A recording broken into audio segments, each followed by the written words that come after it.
इस वीडियो में हम लोग प्राइमरी की और फॉरेन की कंस्टेंट्स के बारे में पढ़ेंगे। पिछले वीडियोस में हम लोग नॉर्टनल तथा यूनिक कंस्टेंट्स के बारे में पढ़ चुके हैं। सबसे पहले चलिए प्राइमरी की तथा फॉरेन की क्या होता है उसे समझते हैं।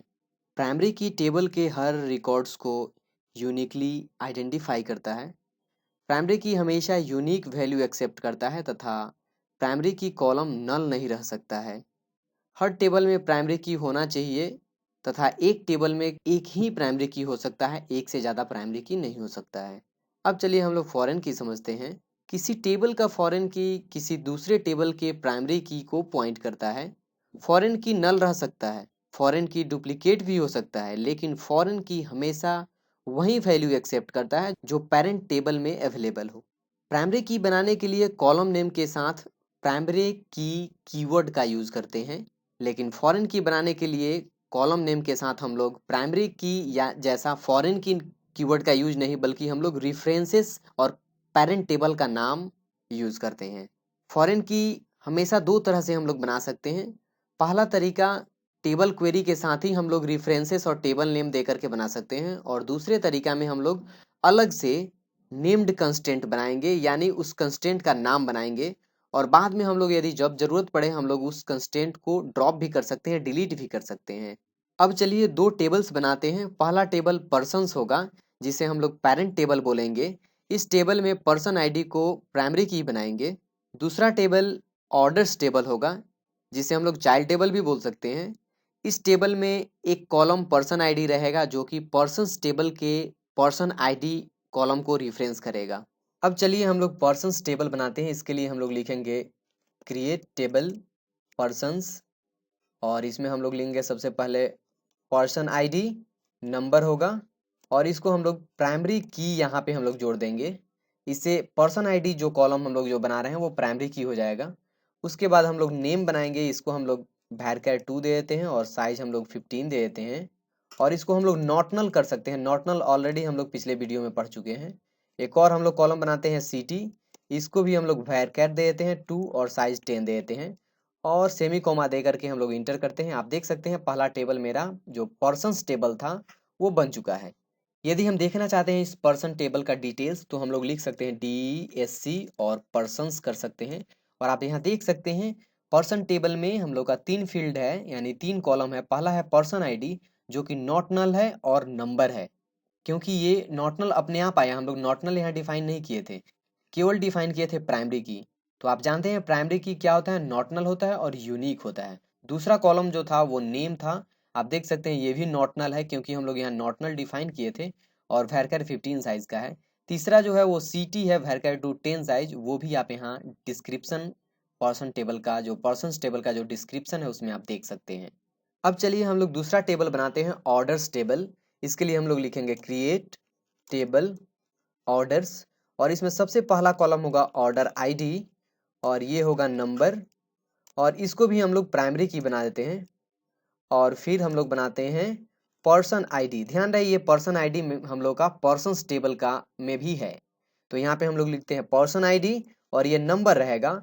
और यहाँ पे जिस तरह हम लोग प्राइमरी की लिखे थे उस तरह हम लोग यहाँ फॉरेन की हम लोग इसको बनाने जा रहे हैं, ताकि ये ऑर्डर्स टेबल पर्सन्स टेबल के पर्सन आईडी को रेफर करेगा। इसलिए हम लोग लिखेंगे पर्सन आईडी नंबर होना चाहिए, और फिर यहाँ पे लिखेंगे हम लोग रेफरेंसेस REFERENCES, और फिर हम लोग लिखेंगे टेबल का नाम।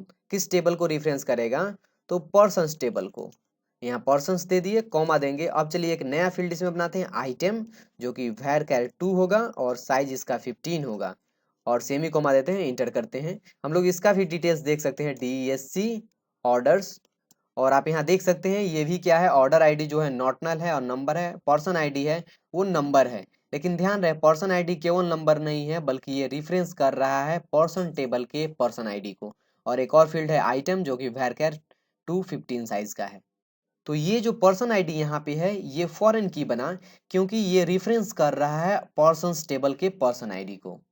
अब चलिए हम लोग पर्सन्स टेबल में रिकॉर्ड इंसर्ट करते हैं एक। इसके लिए हम लोग लिखेंगे इंसर्ट इनटू पर्सन्स, और यहाँ सबसे पहले पर्सन आईडी 1, नेम दे देते हैं राम, और फिर सिटी दे देते हैं बोकारो, और यहाँ इंटर करते हैं। आप देख सकते हैं यहाँ पे एरर आया, हम लोग यहाँ पे वैल्यूज नहीं लिखे हैं, वो वैल्यूज यहाँ पे लिखिए और इंटर कीजिए। आप देख सकते हैं पहला रिकॉर्ड हम लोग यहाँ पे इंसर्ट कर चुके हैं।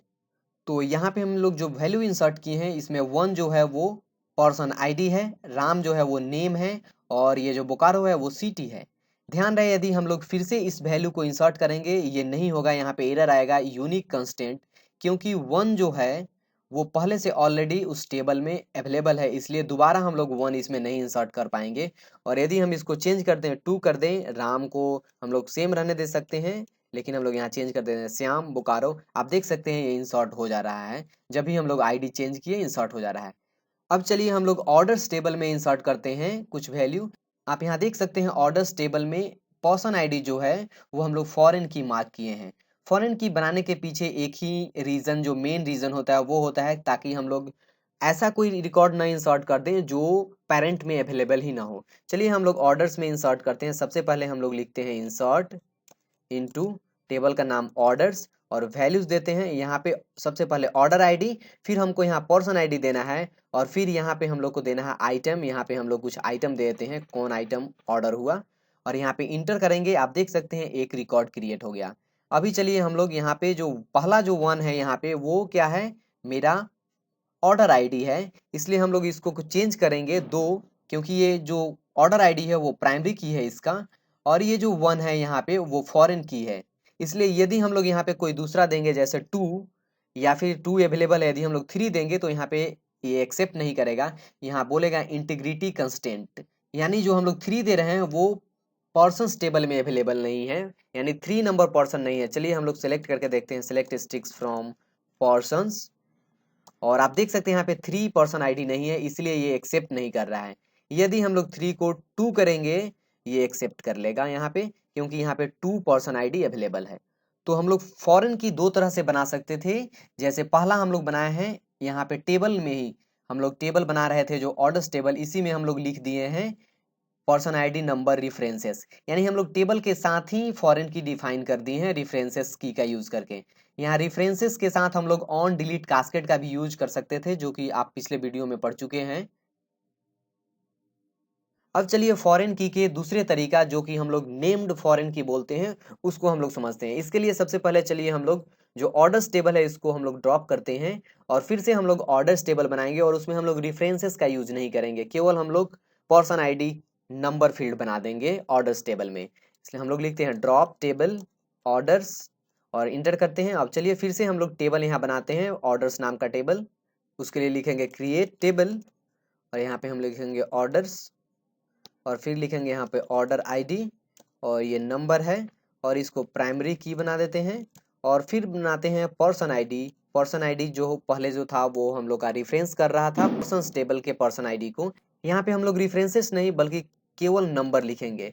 और फिर बनाते हैं आइटम वैरकैश 2, और इसका साइज हम लोग देते हैं 15, और इंटर करते हैं। आप देख सकते हैं यहाँ पे टेबल मेरा पर्सन टेबल बन गया। हम लोग इसको DESC करके हम लोग पर्सन का डिटेल्स देख सकते हैं, और यहाँ पे हम लोग पर्सन लिख दिए हैं, यहाँ पे लिखना चाहिए था DESC ऑर्डर्स, और आप देख सकते हैं ऑर्डर्स टेबल का डिटेल्स यहाँ पे। अभी इस ऑर्डर्स टेबल में जो पर्सन आईडी है उसके लिए हम लोग कोई भी आईडी नंबर देंगे और वो ऑर्डर्स टेबल में एक्सेप्ट कर लेगा इंसर्ट में। इसका रीज़न ये है कि हम लोग पर्सन आईडी अभी टेबल बनाते समय यहाँ पे जो क्रिएट टेबल ऑर्डर्स और पर्सन आईडी जो बना रहे हैं यहाँ पे हम लोग नहीं लिखे हैं references person ID person table का। तो इस टेबल बनाने के बाद भी हम लोग वो कंस्टेंट अप्लाई कर सकते हैं, फॉरेन की कंस्टेंट अप्लाई कर सकते हैं। इसके लिए हम लोग अल्टर टेबल कमांड को एग्जीक्यूट कराएंगे, और यहाँ पे हम लोग लिखेंगे जैसे अल्टर टेबल, और कौन टेबल में अल्टर करना है तो ऑर्डर्स टेबल को ऑर्डर अल्टर करना है, ऑर्डर्स टेबल। और फिर हम लोग यहाँ पे क्या करना है तो ऐड करना है क्या, कंस्ट्रेंट्स, और फिर कंस्टेंट का नाम यहाँ पे हम लोग दे सकते हैं। इस तरह इस अप्रोच का यही एडवांटेज है कि हम लोग नाम यूज करते हैं यहाँ पे, और बाद में हम लोग इस नाम को ड्रॉप कर सकते हैं, जिससे क्या होगा कि ये फॉरेन की कंस्टेंट भी हम लोग ड्रॉप कर पाएंगे उस तरह से। यहाँ पे हम लोग फॉरेन की अंडरस्कोर पर्सन और ऑर्डर्स टेबल का यहाँ पे नाम देते हैं पर्सन और ऑर्डर टेबल, और फिर यहाँ पे देते हैं फॉरेन की, क्या ऐड कर रहे हैं तो फॉरेन की कंस्टेंट, यहाँ पे फॉरेन की देंगे, और कहाँ तो पर्सन आईडी पे, और फिर किस टेबल का? तो रेफरेंसेस, REFERENCES, रेफरेंसेस किस टेबल पे? तो पर्सन्स टेबल के पर्सन आईडी पे। और यहाँ पे हम लोग सेमी कोमा दे करके इंटर करेंगे और आप देख सकते हैं टेबल अल्टर्ड हो गया। अभी यदि हम लोग लिखेंगे DSC ऑर्डर्स, फिर आप यहाँ पे नहीं देख पाइएगा यहाँ पे नॉट नल। इसका रीजन ये है कि अभी ये टेबल में अप्लाई नहीं हुआ है, ये अलग से अप्लाई हुआ है और इसीलिए हम लोग उसमें इसका नाम दिए हैं। लेकिन हम लोग इंसर्ट करके इस रूल को, जैसा हम लोग ऊपर अप्लाई किए थे रूल को, उसी तरह का सेम एक्सपीरियंस यहाँ भी हो सकता है। जैसे चलिए हम लोग सबसे पहले देखते हैं कि ऑर्डर्स टेबल में क्या है, और यहाँ कुछ नहीं है। और फिर एक बार देख लेते हैं सिलेक्ट स्टिक्स फ्रॉम, हम लोग पोर्शंस से देख लेते हैं इसमें क्या है। तो आप देख सकते हैं यहाँ पोर्शंस टेबल में 2 रिकॉर्ड है, यानी हम लोग यहाँ पे चलिए अब ऑर्डर्स टेबल में हम लोग इंसर्ट करते हैं ऐसा पर्सन आईडी जो पोर्शंस टेबल में है ही नहीं। इसके लिए चलिए हम लोग लिखते हैं इंसर्ट इनटू ऑर्डर्स वैल्यूज, और यहाँ पे हम लोग देते हैं 1, और यहाँ पे 3 नंबर पर्सन आईडी नहीं है। ट्राई करते हैं इसको, और फिर यहाँ पे हम लोग लिखते हैं कुछ प्रोडक्ट का नाम जो ऑर्डर हो रहा है और इंसर्ट करते हैं। आप देख सकते हैं सेम एक्सपीरियंस हमको मिल रहा है, यहाँ इंटीग्रिटी कंस्टेंट वायलेटेड हमको एरर मैसेज आ रहा है। इसका रीज़न ये है कि 3 जो है वो पर्सन्स टेबल में पर्सन आईडी अवेलेबल नहीं है। यदि जो ही हम लोग यहाँ पे चेंज करेंगे कि नहीं 2 करना है और इंटर करेंगे, आप देख सकते हैं यहाँ पे हम लोग इसको इंसर्ट कर पा रहे हैं। तो फॉरेन की हम लोग 2 तरह से यूज़ कर सकते हैं। हम लोग रेफरेंसेस टेबल बनाते समय ही उसमें लिख देंगे कॉलम का नाम और रेफरेंसेस और टेबल का नाम, या फिर हम लोग अलग से हम लोग अल्टर करके उस टेबल में अप्लाई कर सकते हैं, जैसा हम लोग यहाँ पे अभी अप्लाई किए अल्टर टेबल। इस टेबल को अल्टर कर रहे हैं और फॉरेन की का यहाँ नाम दे सकते हैं, और किस कॉलम पे ये फॉरेन की अप्लाई होगा पेरेंट टेबल के, तो पर्सन टेबल के पर्सन आईडी पे अप्लाई होगा। इस तरह से हम लोग फॉरेन की बना सकते हैं। यदि हम लोग चाहते हैं कि उस फॉरेन की कंस्टेंट जो है उसको हम लोग ड्रॉप करें, वो भी अब पॉसिबल है, क्योंकि हम लोग कंस्टेंट का नाम डिफाइन कर चुके थे। उसके लिए हम लोग लिखेंगे अल्टर टेबल ऑर्डर्स, और यहाँ पे लिखेंगे ड्रॉप। क्या ड्रॉप करना है? कंस्टेंट, और नाम है इसका FK, पोर्शन ऑर्डर नाम का कंस्टेंट है। इंटर करेंगे, आप देख सकते हैं टेबल अल्टर्ड, यानी हम लोग जो कंस्टेंट जो अप्लाई किए थे जिसका नाम FK_ पर्सन ऑर्डर था वो ड्रॉप हो चुका है। उम्मीद करते हैं आप इस वीडियो में प्राइमरी की और फॉरेन की और दोनों का रिलेशन आप इस वीडियो में समझ गए होंगे। Thank you.